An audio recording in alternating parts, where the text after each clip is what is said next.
بسم الله الرحمن الرحيم وبه نستعين والصلاة والسلام على أشرف المرسلين سيدنا محمد. أهلا وسهلا حبايبي ستة ابتدائي. النهاردة مكملين في الوحدة التانية الدرس الرابع. الدرس اسمه مقارنة الأعداد النسبية وترتيبها.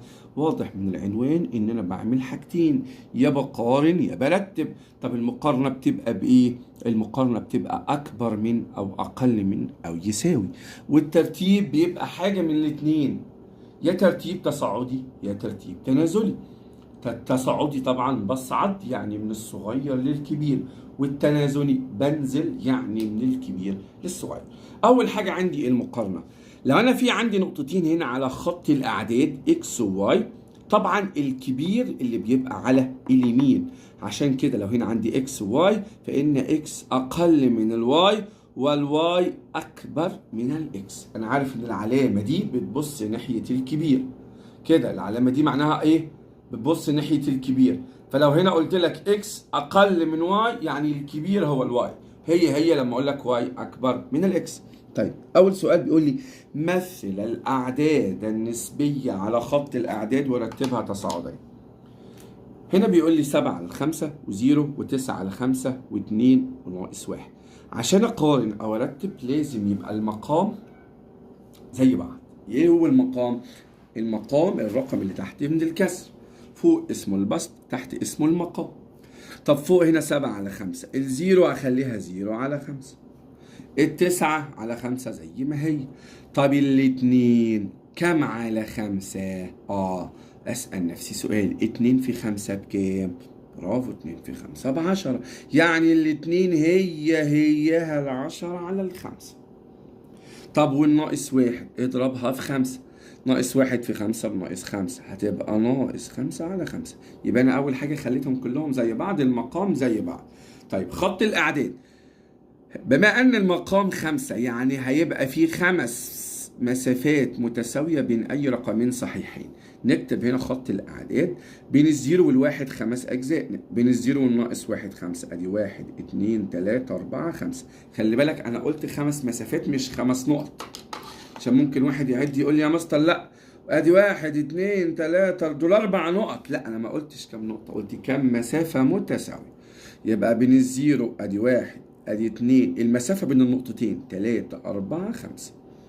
يبقى دي هتبقى 0 على 5 ناقص 5 على 5. نعد 1 2 3 4 5، يبقى دي 5 على 5 اللي هي الواحد، 6 على 5 7 على 5 8 على 5 9 على 5، واخر واحد اللي هي 10 على 5. يبقى الناقص 1 ناقص 5 على 5، الزيرو 0 على 5، الواحد 5 على 5، وادي 7 على 5 النقطة اللي كده اسيب واحدة تبقى 9 وهنا 10. كده انا عملت التمثيل، ناقص لي الايه؟ الترتيب التصاعدي. طيب الترتيب التصاعدي على خط الاعداد طالما تصاعدي يبقى من اليسار لليمين، من الشمال لليمين، ده الترتيب التصاعدي. مين اكتر واحد على الشمال؟ اللي هو الناقص 5 على 5، يبقى اول واحد هو الناقص 1. بعد كده مين؟ بعد كده الزيرو. بعد كده مين؟ ال7 على 5. بعد كده ال9 على 5. بعد كده ال10 على 5 او الاثنين. طبعا انا بكتب الاصل، يعني انا هو الاثنين ب10 على 5، بس في الاجابه مع الترتيب بكتب الاصل اللي جه في السؤال. يعني هكتب هنا 2 وهكتب هنا ايه؟ ناقص 1. طيب الجزء المهم، قارن بين الأعداد الآتية باستخدام أكبر من أو أقل من أو يساوي. في عندي هنا 3 حالات. إيه هما ال3 حالات؟ أول حالة عندي لو المقام زي بعض، ده اللي احنا أخدناه في سنة 3 ابتدائي ورابعة ابتدائي و5 ابتدائي. في الكسور عندما يكون المقام متساوي فإن العدد الأكبر بيبص له عادي جدا. المقارنة العادية، مين أكبر ال7 ولا ال5؟ لا طبعا ال7 يا مستر. طيب يبقى تاني، لما يبقى المقام زي بعض العلامة تبص للكبير، العلامة تبص للإيه؟ للكبير. طب إيه الحالة التانية يا مستر؟ الحالة التانية لما يبقى البسط متساوي. هنا 11 وهنا 11، يبقى هنا العلامة تبص للصغير. مين الصغير؟ ال 12 ولا ال 15؟ لا ال 12. يبقى الكبير هو 11 على ال 12 أكبر من 11 على ال 15. طب كده جميل. طب يا مستر لو الاتنين مختلفين، هقول لك برافو عليك انت مركز، دي الحالة التالتة. زي هنا البسط مختلف والمقام مختلف. طب نعمل ايه؟ نعمل طريقة المقص. واحد في 6 اكتب فوق الواحد ب6.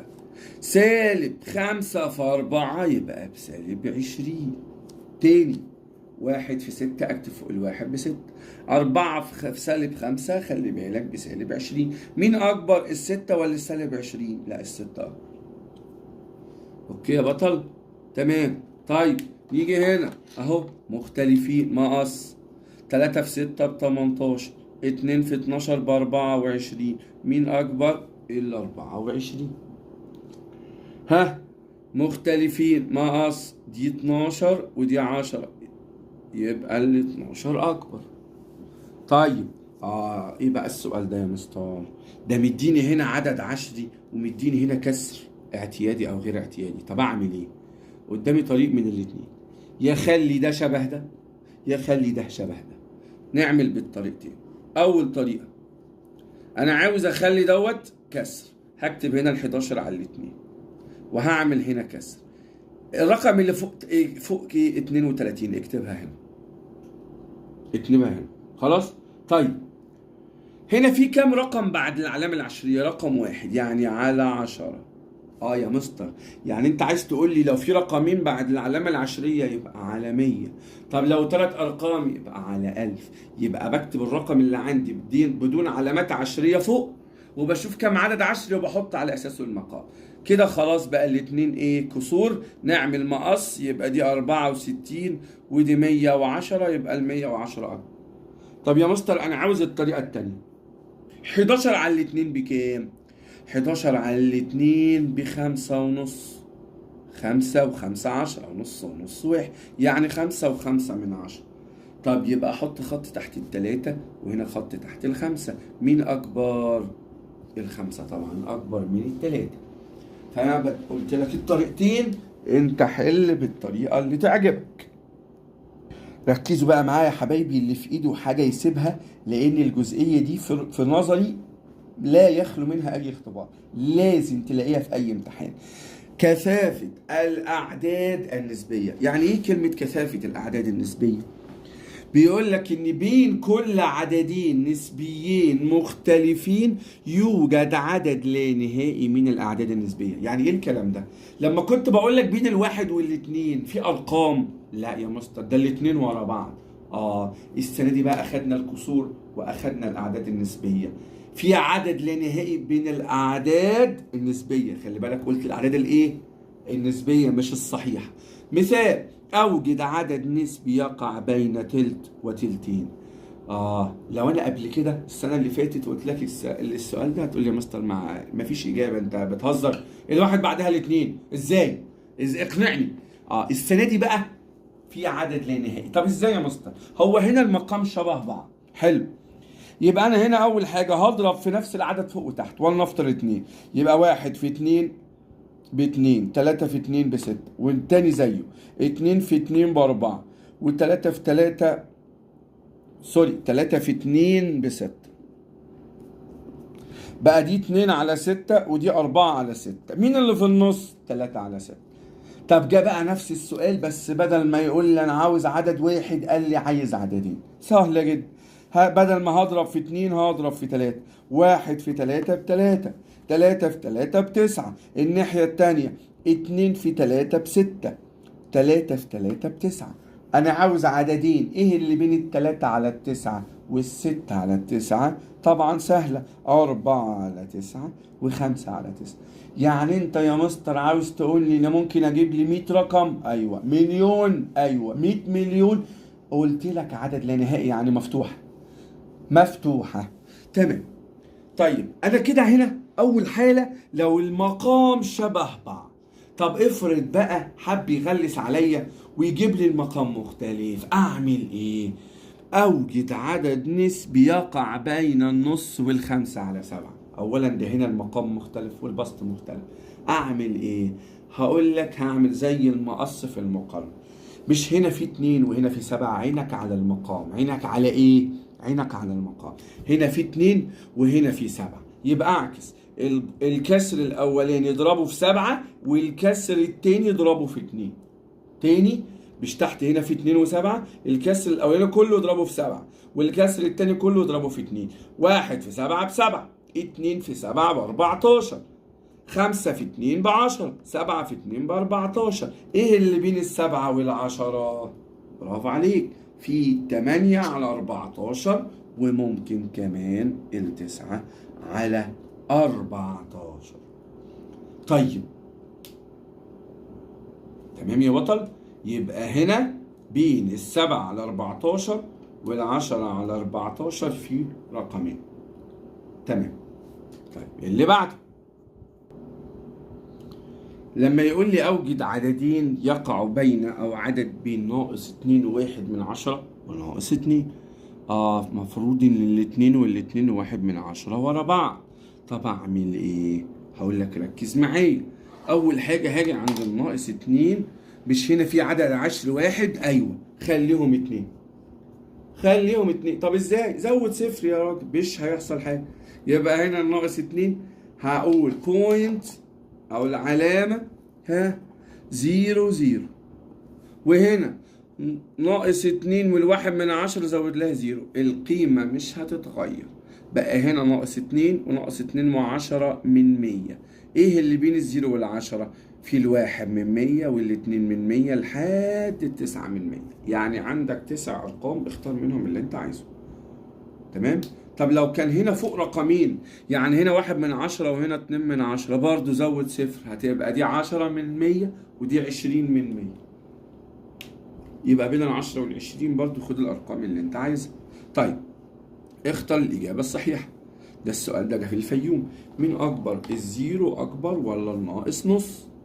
طيب سهلة جدا، طبعا الزيرو. ليه؟ لأن الزيرو أكبر من أي عدد سالب. الزيرو أكبر من أي عدد سالب. فوأنا مغمض طالما تلاقيت زيرو وعدد سالب يبقى الزيرو أكبر. طيب مقارنة 2 على 7 و3 على 5، في حاجة مش شبه بعض؟ لا، يعني المقص. يبقى 2 في 5 ب10، 7 في 3 ب21. العشرة أكبر ولا ال21؟ لا طبعا ال21. التلاتة يبقى طبعا ال21، يعني الإجابة هتبقى إيه؟ السؤال ده كان في إسماعيلية. 3.8 أكبر من نقط. طبعا هنا 3، ركز على العدد الصحيح 3. طالما قال لي أكبر من، يعني أنا عاوز عدد أصغر. عود نفسك. أكبر من نقط يعني عايز عدد صغير، أقل من نقط يعني عايز عدد كبير.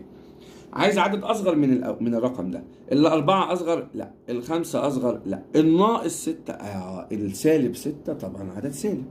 طبعا الثمانية مش اصغر. الرقم النسبي هو اللي بقول لكم عليه اهو، جه في كفر الشيخ، هتلاقيه في كل الامتحانات. 2.5 و2.6. ازود الزيرو. ايه اللي بين الاتنين بين ال50 وال60؟ يبقى 50، اي حاجة و50.